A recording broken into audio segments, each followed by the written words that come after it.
కాబట్టి ప్రభువైన యేసు క్రీస్తునందు ఎవరైతే విశ్వాసం ఉంచి నమ్మిక ఉంచి ఆధారపడి ఆశపడి యేసయ్యా సహాయము చేయమని అడుగుతారో వారికి సమీపంగా ఉండి అన్ని విషయాల్లో ఆయన తోడుగా ఉండే మహా గొప్ప దేవుడు. కాబట్టి ప్రతి ఒక్కరూ ఈ సమయమందు అసమయమందు అవకాశం ఉన్నప్పుడు యేసయ్యా సహాయం చేయి, యేసయ్యా నీ జ్ఞానం ఇవ్వు, యేసయ్యా నీ ఆలోచనను నడిపించు అని ప్రార్థన చేస్తే చాలు.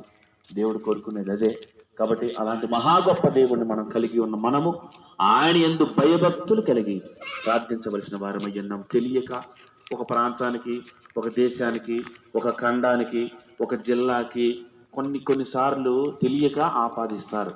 దైవం అనగా సర్వ సృష్టిని సృష్టించిన దైవం అంటే బిడ్డకు తోడుగా ఉండి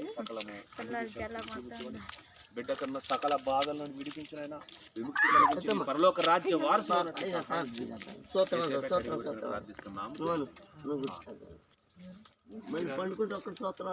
దేవుడు లోకములు ఎంతగానో ప్రేమించరు అని.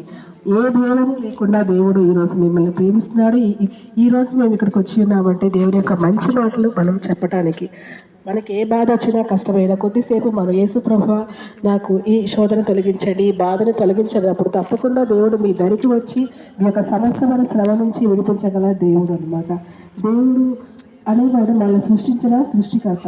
ఆది కాండంలో ఏముంటుందంటే ఈ సృష్టి మీద మనం ఏలుబాటు చేయాలండి. ఏం చేయాలండి? ఏలుబాటు, ఆధిపత్యం, నాయకత్వం చేయాలి. అంతేకాదు ఆ సృష్టిలో ఉన్న మనల్ని ఏలుబాటు చేయకూడదు, మనము వాటిని రూల్ చేయాలని ఉంటుంది ఆది కాండం 1వ అధ్యాయంలో.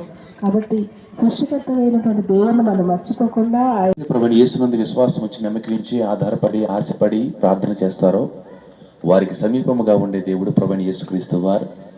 ఆ రీతిగా ఒకప్పుడు మాకు మనశ్శాంతి లేక, నెమ్మది లేక, సమాధానం లేక ఉండిన సందర్భాల్లో ఎప్పుడైతే ప్రభువైన యేసునందు విశ్వాసం ఉంచి నమ్మకించి ప్రార్థన చేశామో దేవుడు నెమ్మది, శాంతి, సమాధానము అనుగ్రహించి ఉన్నారు.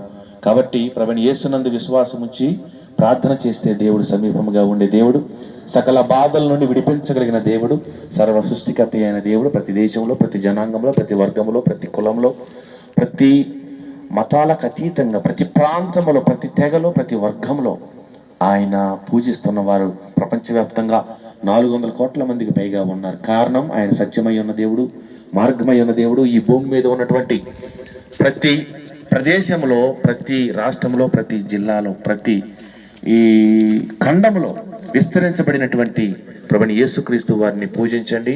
సహాయం చేస్తాడు, అన్ని విషయాల్లో తోడుగా ఉంటాడు, కాచి కాపాడి రక్షిస్తాడు.